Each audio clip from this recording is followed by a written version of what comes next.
시편 15편 1절로 5절의 말씀입니다. 찬송가는 463장 신자되기 원합니다입니다.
사도신경으로 신앙 고백하심으로 새벽기도회 시작하겠습니다. 전능하사 천지를 만드신 하나님 아버지를 내가 믿사오며 그 위아들 우리 주 예수 그리스도를 믿사오니 이는 성령으로 잉태하사 통정녀 마리아에게 나시고 본디오 빌라도에게 고난을 받으사 십자가에 못 박혀 죽으시고 장사한 지 사흘 만에 죽은 자 가운데서 다시 살아나시며 하늘에 오르사 전능하신 하나님 우편에 앉아 계시다가 저리로서 산 자와 죽은 자를 심판하러 오시리라. 성령을 믿사오며 거룩한 공예와 성도가 서로 교통하는 것과 죄를 사하여 주시는 것과 몸이 다시 사는 것과 영원히 사는 것을 믿사옵나이다. 아멘. 463장 찬송하겠습니다. 신자 되기 원합니다. 진심으로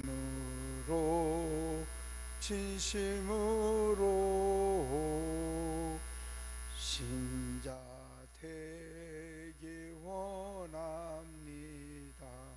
진심으로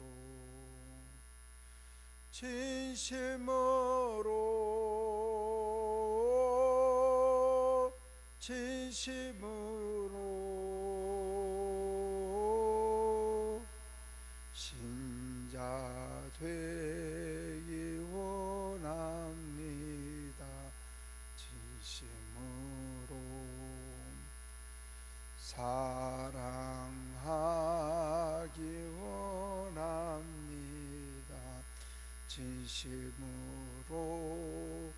진심으로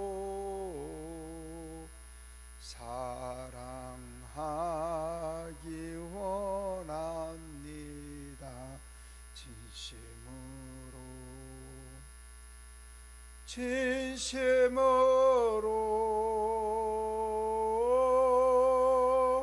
진심으로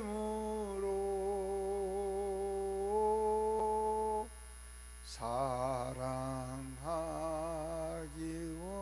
원합니다. 진심으로 거룩하기 원합니다. 진심으로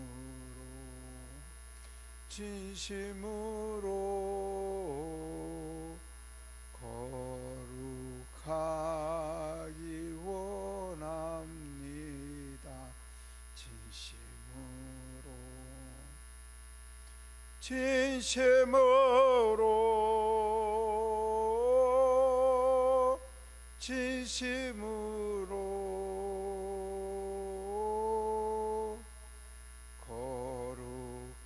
거룩하기 원합니다.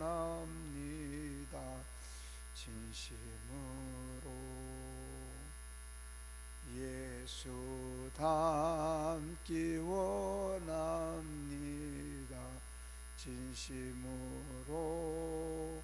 진심으로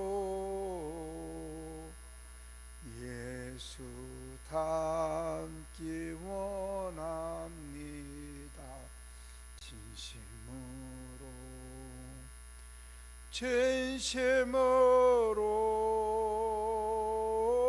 진심으로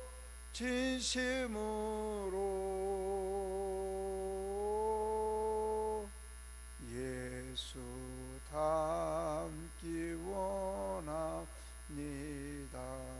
진심으로. 아멘. 자비로우신 하나님, 저희를 사랑하여 주셔서 또한 생명을 유지할 수 있는 한날을 허락하여 주심을 감사합니다.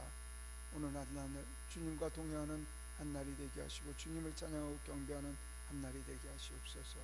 하나님, 주님의 장막에 거할 자가 저희가 되게 하시며 성산에 머물 자가 저희가 되어지도록 도와주셔서 주님의 복음의 말씀에 순종하게 하시고 하나님과 동행 동거하는 더교회 교우들이 될 수 있도록 도우시고 인도하여 주시옵소서.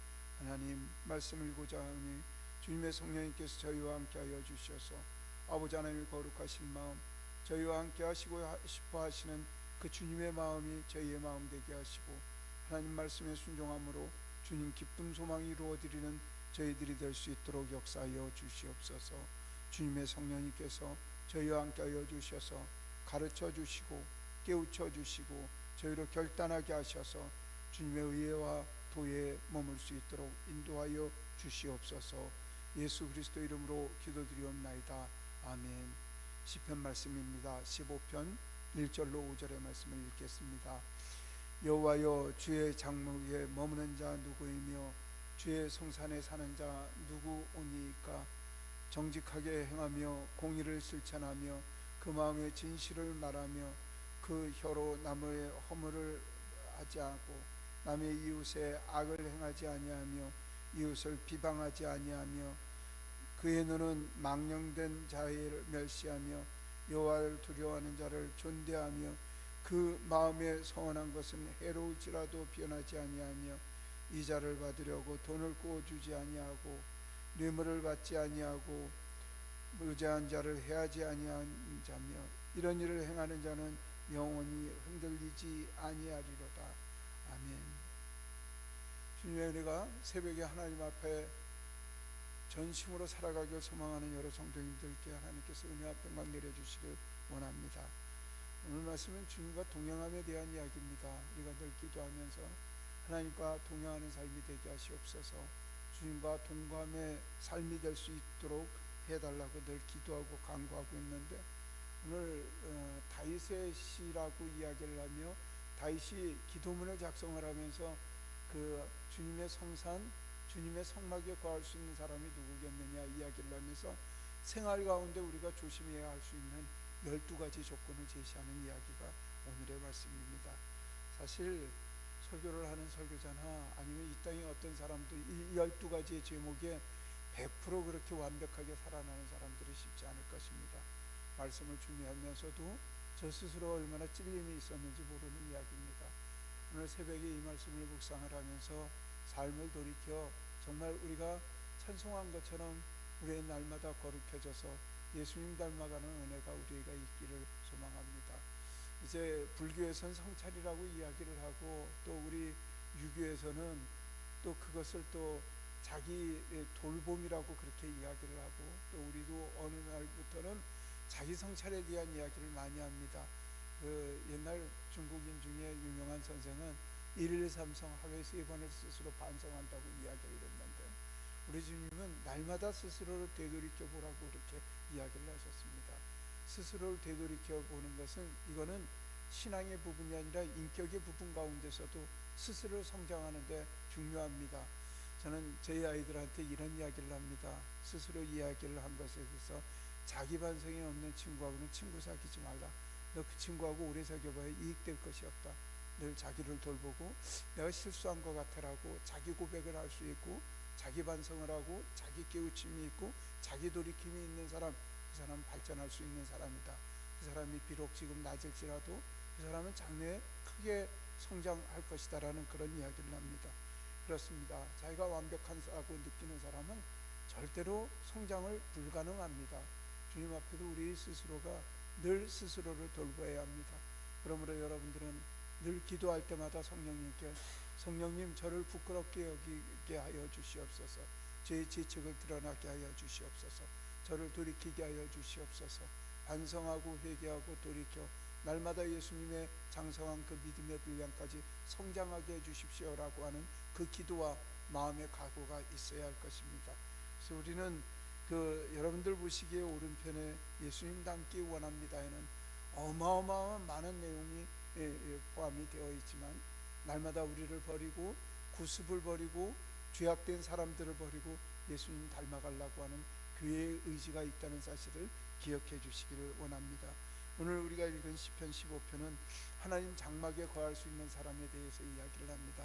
장막이라고 이야기를 하는 건 텐트라고 이야기를 하는데, 텐트라고 이야기를 하는 것은, 그러니까 성전이 짓기 전에 하나님께서 우리와 거하기 위해서 내려오셨던 것이 바로 성막이죠.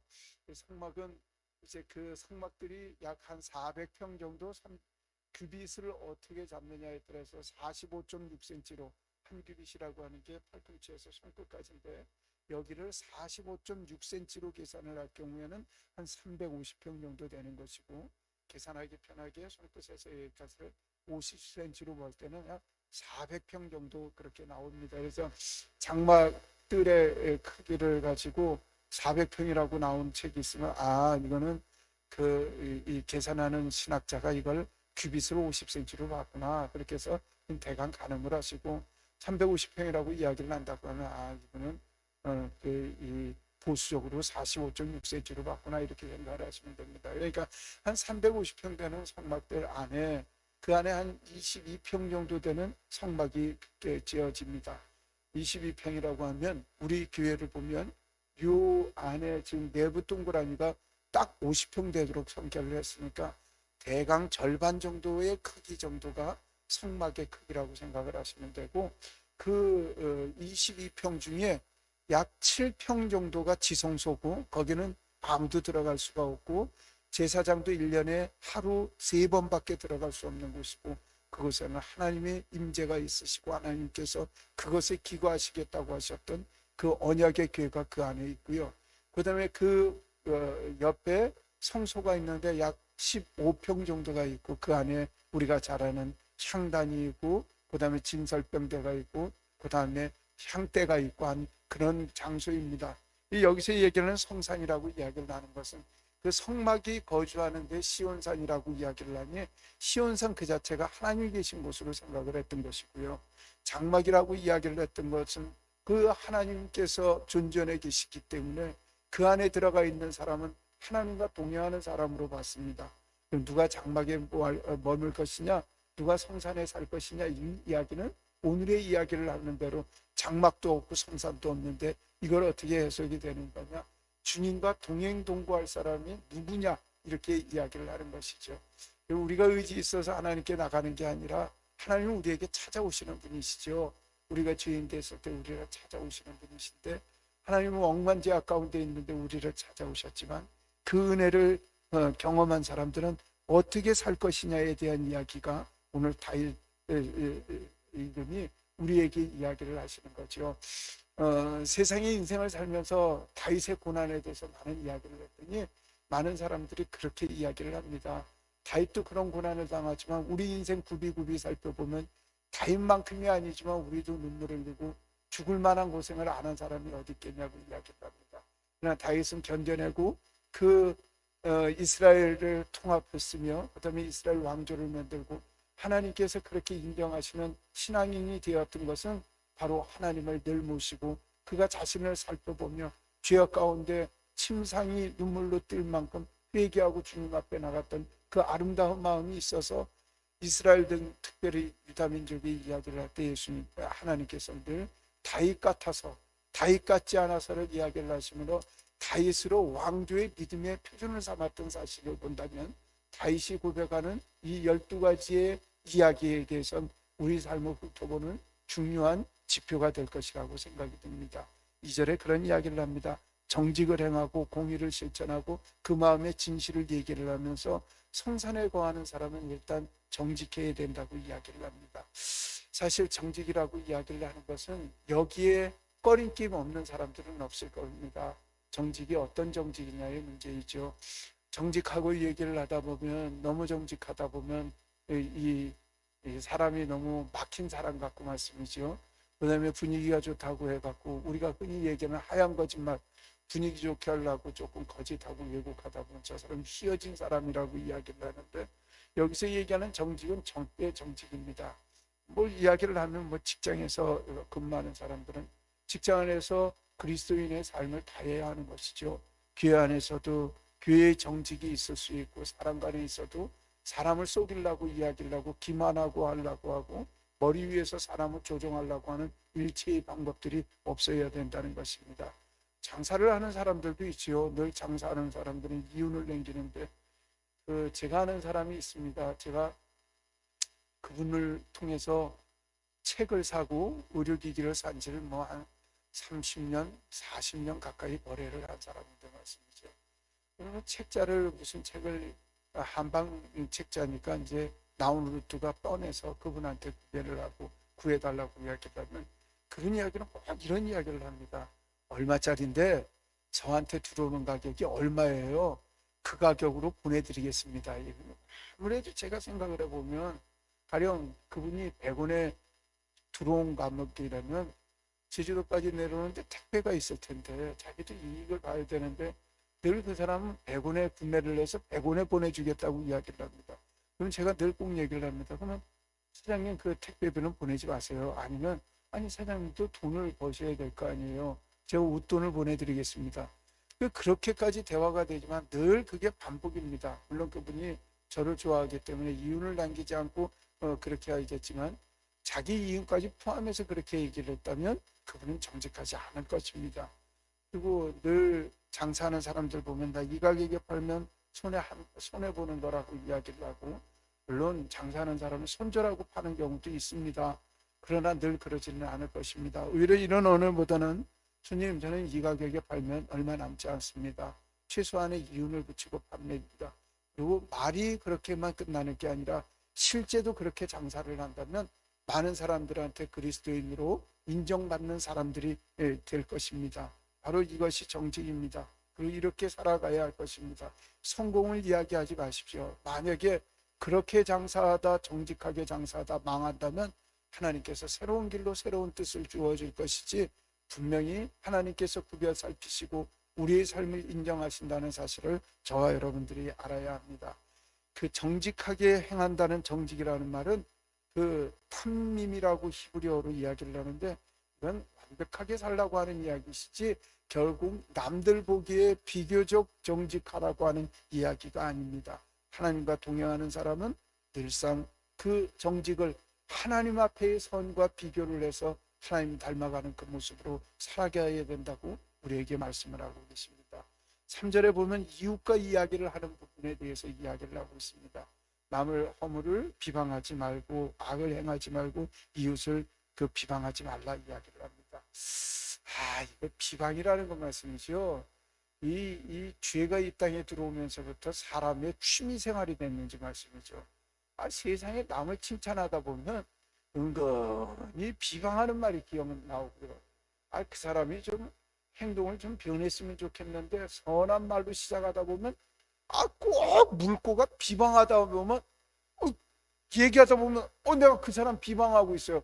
그러면 입을 닫는 거예요. 내가 실수하구나. 그러면 나랑 상대로 있게 하던 사람은 멀쩡히 나랑 얘기하다 내게임에 빠져서 비방 같이 하고 있는 거예요.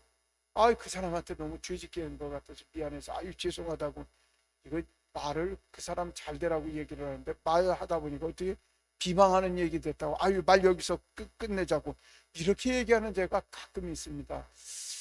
제 죄된 모습에 늘 회개하고 내 이러지 말아야지, 이런 이야기를 합니다. 여러분들 용서하시고 들으십시오. 목사님들 박사원에서 우리 수업을 할 때 보면 교회 안에 있는 대소사의 일들을 이야기를 합니다. 교회에서 이런 일이 있었고, 우리 권사님이 이런 일이 있었고, 뭐 이런 일이 있었는데, 이거 웃기는 일이 말씀이죠. 한두 분이 장로님한테 핍박당하는 일을 하면은요, 자랑하듯이 핍박당하는 일을 합니다. 그러다가 얘기를 끝내려고 하는데 어느 분이 그렇게 이야기를 합니다. 목사들이 모여서 말이야, 장로님들 비난이나 하고 권사님들 비난이나 하고 이거 될 일이냐고. 그 얘기에 정말 굉장히 부끄러웠습니다. 우리가 목사들이 모여서 교회 안에 있었던 자기 교회의 얘기를 하면 교회에 있었던 어느 장로님이 이런 일을 하셔서 교회가 유익이 됐고 어느 권사님이 이런 일이 있어서 유익이 됐다고 해야지, 목사들이 모여서 고작 친정에 와서 시집시고 흉보는 며느리들처럼 고작 그렇게 살아서 되겠냐고 하는 그 선배 목사님의 이야기에 얼마나 부끄러운지 몰랐습니다. 사실 하나님 기뻐하시지 않는 일이거든요. 실은 이렇게 시작이 됩니다. 그 사람이 잘못이 고쳐졌으면 좋겠다는 뜻으로 좋은 의도로 시작을 했지만 결론은 비방으로 끝나는 것입니다. 이거 인간적으로는 이해될 수 있을지 몰라도 하나님 성산에 거할 사람, 하나님 성전에 거할 사람이 이렇게 살아서는 안 된다고 이야기를 합니다. 이 비방이라는 말은 히브리말로 라갈이라고 이야기를 하는데, 라갈이 고해바치다라는 이야기입니다. 고해바치다고 해서 특별히 악한 말을 가지고 조조조조 하는 이야기가 아니라, 그게 비방이라는 게 뭐냐면 걸어다닌다는 뜻이에요, 히브리말로. 그러니까 걸어다니면서 그 사람이 이야기를 해대는 게 이게 비방이라는 것이죠. 그냥 나는 나쁜 말 안 했어, 있는 그대로 이야기를 해서 이게 비방이라는 것이죠. 흉어물을 덮어줘야 합니다. 사랑은 모든 허물을 덮습니다. 그러니까 이게 사실 우리의 삶에 우리의 버릇일 수 있다는 것이죠. 시작하다 보면 그럴 수 있다는 것이죠. 저희 아들들이 있는데 우리 특별히 성찬이는 이야기하면 자기 의견을 개진을 잘해서 얘기를 하다 보면 자꾸만 아이를 비꼬는 말을 자꾸만 하게 돼요. 근데 이 청소년기 때 내가 얘기를 하다 보면 성찬이하고는 얘기가 잘 안 되는 거예요. 이유를 보니까 성찬이가 얘기를 하면 내가 계속 비꼬고 있더라고요. 그러니 대화가 되겠어요? 아이도 얘기를 해놨다가 아빠가 지 얘기한 거에 대해서 받아들이지 않고 자꾸만 비꼬니까 아이도 저한테 대해서 자꾸만 삐진 이야기가 나오고 그럴 수밖에 없는 거죠. 아, 내가 실수하고 있구나, 말을 고쳐야 되겠구나. 그 다음부터 아이 이야기를 하면 칭찬하고 잘했다고 이야기를 하고 나서 지금 나이가 33살이 되는 아들이지만 그 친구들하고 있었던 이야기들, 학교에서 있었던 이야기를 그저 와갖고 재미있었던 이야기들은 저한테 이야기를 합니다. 아이들하고 있었던 이야기들도 저한테 얘기를 하면서 깔깔 대고 있고, 그때 이렇게 했으면 좋았을 것 같구나, 이런 조언도 하면서 이야기를 합니다. 비방을 하면 우리에게 아이디어가 나오지 않습니다. 그리고 남을 칭찬하면은요, 하나님께서 우리에게 지혜의 삶을 허락하여 주시고 그를 사랑할 수 있는 마음을 허락하여 주십니다. 요즘 저는 민재 때문에 얼마나 그게 아까운지 말씀이죠. 그 집을 갔더니요, 저를 보고 문턱까지 쫓아나오는 거예요. 그리고 이제 뭘 전해줄 걸 전해주고 집에 오겠다고 나오니까 막 울면서 문턱까지 와서 저를 못 가게 하는 거예요. 방 안에 들어갔더니 그 거실에 들어갔더니 제 바지를 잡고 못 나가게 하고 있는 거예요. 그게 얼마나 마음에 흡족하든지. 우리 교회 식구들 만나면 민재 얘기를 자꾸만 했더니요, 그 사랑하는 마음이 더욱 커지는 거예요. 남을 칭찬하고 남을 잘했다고 격려를 하면요, 그 사랑이 커지게 됩니다. 그러나 그 사람을 비난하고 훈계를 자꾸만 쳤다면 악한 사탄이 우리를 괴롭혀서 늘 그 사람을 미워할 마음에서 풀어놓지 않고 우리를 묶어놓게 됩니다. 여러분들 입으로 늘 스스로에게 미워하는 마음을 욕하면서 사탄아 물러가라, 나를 괴롭히는 귀신들아, 남을 미워하는 귀신들아 물러가라, 예수님으로 모양하니 물러가라고 수백 번을 외친들, 여러분들이 그를 칭찬하지 않는 한 귀신은 물러가지 않는다는 사실을 기억하시기를 소망합니다. 그래서 이웃을 회방하고 비방하는 것 하나님 원하시는 일도 아니고 우리에게 분노가 마음속에서 올라오게 만드는 악의 통로라는 사실을 기억하시기를 소망합니다. 그래서 여러분들 집사님들끼리 말씀하시다 아니요 누구에 대해서 훈결이 나오면 거기까지 이렇게 하면 좋아요. 우리 고영민 집사님 잘하시는 말씀, 거기까지. 더 이상 이야기를 진전을 안 하는 게 서로 좋은 이야기입니다. 부부간에도 이야기를 해서 얘기를 하면 말을 돌려보십시오. 돌리다가 그게 돌려지지 않으면 거기까지를 선언하는 것이 바로 주님의 성산에 거하는 사람, 주님의 성막에 거하는 사람들의 태도임을 알아가시기를 간절히 원합니다. 자, 그러면 이웃에 대한 이야기가 나왔으면 네 번째는 뭐라고 이야기를 하냐면 사람들에 대한 이야기를 해요. 망령된 하나님 우습게 여기는 자들을 멸시한다는 거죠. 그 다음에 하나님을 존경하고 두려워하는 자가 사회적으로는 별 가치 없는 사람들이라고 취급을 받는다 하더라도 그분들을 존대하고 그런다는 거죠. 교회에 있으면 말씀이죠.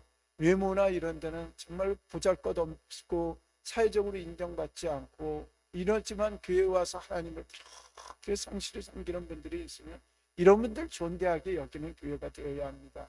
그저 우세 떨고 사회적으로 뭐 있고 많이 번다고 하고 많은 사람들한테 박수를 받는다 할지라도 그가 교회를 멸시하고 하나님을 멸시하는 눈초리가 있다면, 망령된 행실이 있다면 그를 멸시할 수 있는 것이 바로 교회입니다.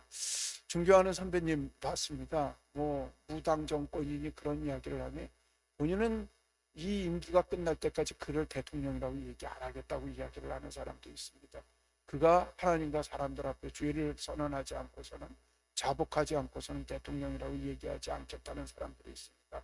선배님 한 분은 하나님이 정하신 게 왕권이고 대통령 권한이다, 그러면 되겠냐고 그렇게 꾸짖는 분도 있었습니다. 마음의 갈등이 여러 가지가 있는데 하나님 앞에 거짓된 자들이 많습니다.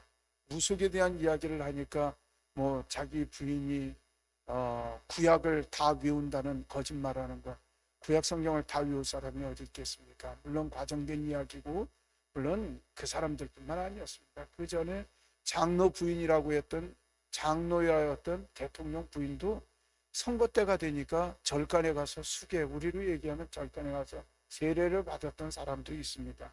이런 사람들이 본인이 장로라고 했던 세상 사람들로부터 무속에 찌든 사람이라고 했던 손가락을 받았던 간에 그가 하나님 앞에 열심히 충성하고 봉사하고 하면 그가 대통령이 아니라 그저 그냥 작은 일반 소시민이고 어렵게 사는 사람일지라도 그분들을 존대하는 마음이 우리 마음에 있어야 할 것이고, 그가 아무리 지위가 높을지라도 하나님 앞에 망령된 행실이나 언행을 한다면 그는 멸시할 수 있는 마음이 우리 마음에 있어야 한다는 것입니다. 또 마음에 서운한 것이 있다면 해로울지라도 변하지 않는 것이 우리 마음에 있어야 합니다. 하나님과 약속한 것은 꼭 지켜내는 저와 여러분들이 되기를 소망합니다. 잊지 않으셔야 합니다. 하나님 앞에서 기도해서 그저 이야기를 하셔서는 안 됩니다. 저는 하나님 앞에 늘 기도를 하면서 하나님, 저 하나님께 약속한 것 지키는 사람이 되게 해주십시오. 그 기도를 늘 해왔습니다. 근데 제가 기억을 해보니까요, 산이 나이 때서부터 제가 부흥회를 다녔던 것 같아요. 껌껌한 어두운 밤, 옛날엔 가로등도 없었는데 혼자 걸어서 새벽 기도도 갔었던 거로 기억이 되는데, 뭐 그때 뭐 성령님의 이끌림을 받아서 간 것 같지는 않고 새벽 기도 혼자 가면 말씀이죠. 모든 교인들이 아이고 우리 경수 나왔다고 박수 쳐주고 아마 그거에 그 칭찬에 감동돼서 나갔던 것은 아니었나 이렇게 생각을 합니다. 물론 우리 교회처럼 위진 곳은 아니었지만 그렇게 교회를 가면 말씀이죠.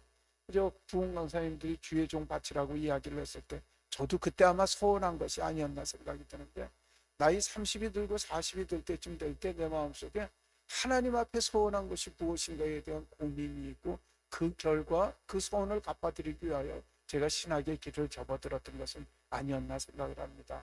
물론 신학을 안 하고 세상살이 했으면 돈을 더 벌었을지도 모르죠. 사회적으로 더 유명했을지도 모르고요. 그 다음에 제가 하고 싶은 거 조금 더 했을지도 모릅니다. 그러나 지금 와서 봤을 땐 전혀 후회 없습니다. 그리고 제 일생에 가장 잘한 것이 있다면 목회의 길을 걸었다고 저는 그렇게 생각을 합니다. 하나님 앞에 소원을 갚아드려 저는 하나님 앞에 더욱 큰 영광을 얻었다고 그렇게 생각을 합니다. 물론 신학의 길과 목회의 길만 하나님께 영광 돌리는 길은 아닐 것입니다.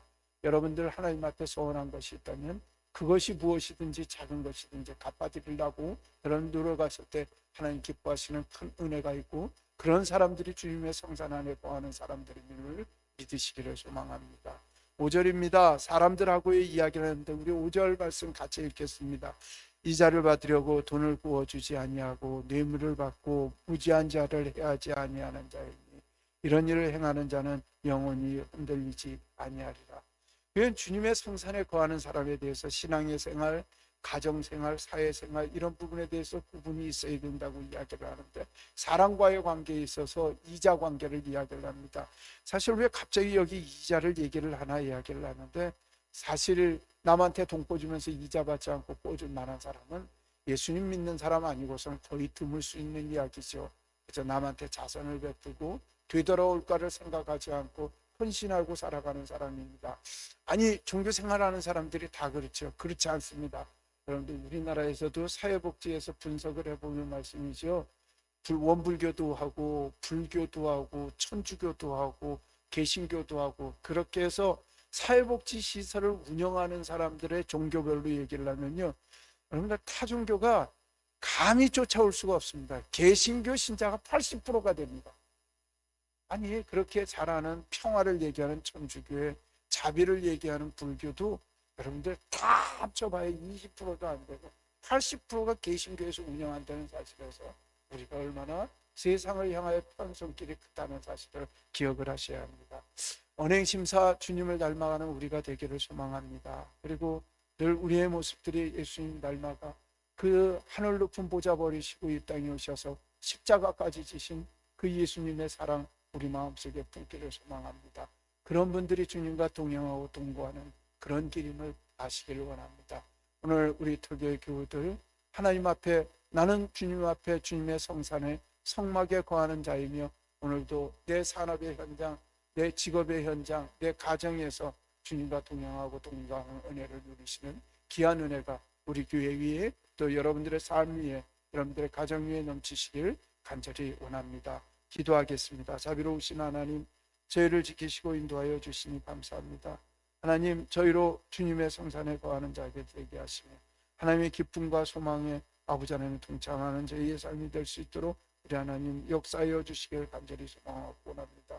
하나님, 날마다 겸손한 자들이 되게 하시고 주님의 복음의 말씀에 순종하는 자들의 삶이 될 수 있도록 우리 하나님께서 역사하여 주시길 간절히 바라고 원합니다. 하나님, 사랑하는 토교의 교우들을 지켜주시고 주님의 자비와 인자로 함께하여 주셔서 아니여 육신의 질병 고통 가운데 있을 때 주님께 부르짖을 때마다 주님 나타나시고 주님께서 그 삶에 개입하여 주셔서 치유와 회복을 허락하여 주시길 간절히 소망하고 원합니다. 우리의 삶을 주관하시는 하나님, 아버지 하나님의 삶의 모든 부분에 하나님께서 역사하여 주셔서 우리의 삶을 경영하여 주시길 간절히 소망하고 원합니다. 하나님, 저희 삶을 온전히 주님께 올려드리게 하시옵소서.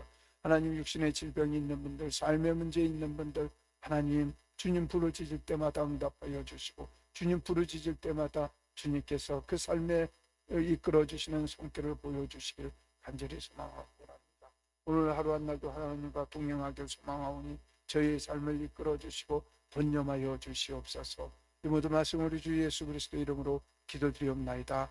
아멘. 하늘에 계신 우리 아버지여, 이름이 거룩히 여김을 받으시오며 나라가 임하시오며 뜻이 하늘에서 이루어진 것 같이 땅에서도 이루어지이다. 오늘 우리에게 일용할 양식을 주시옵고 우리가 우리에게 죄 지은 자를 사하여 준 것 같이 우리 죄를 사하여 주시옵고 우리를 시험에 들게 하지 마시옵고 다만 악에서 구하시옵소서. 나라 원세와 영광이 아버지께 영원히 있사옵나이다. 아멘.